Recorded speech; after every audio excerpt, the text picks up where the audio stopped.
on n'a pas à être qualifié d'islamophobe. Je veux dire par là qu'on a le droit, dans un pays laïque, il faudrait le rappeler à M. Bayrou et à d'autres, on a le droit de critiquer des religions.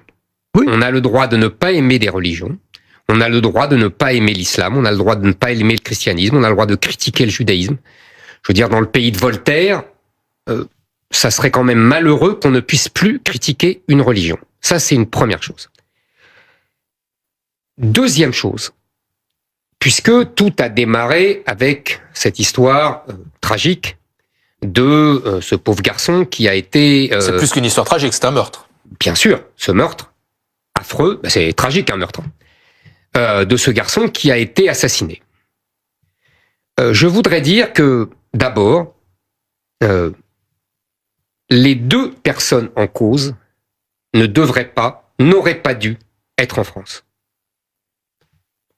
La victime malienne était un clandestin sous OQTF qui, si le ministère de l'Intérieur faisait bien son travail, aurait dû être renvoyé depuis longtemps. Et ce Bosnien, puisqu'on appelle cela comme ça, venu de Bosnie, qui lui était un des membres d'une famille de 11 enfants. Quel est le rapport là, Éric Zemmour ? Je vais vous dire le rapport. Oui. Dont le père aurait dû être expulsé il y a longtemps si les juges ne trouvaient pas toutes les excuses du monde pour ne pas expulser. Mais le fils était né en France. Absolument. Donc il était français.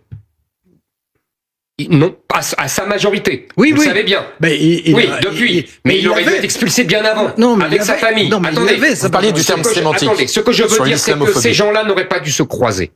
Ils n'auraient pas dû se voir. Le Malien serait encore en vie s'il avait été expulsé. Ce que je veux dire, c'est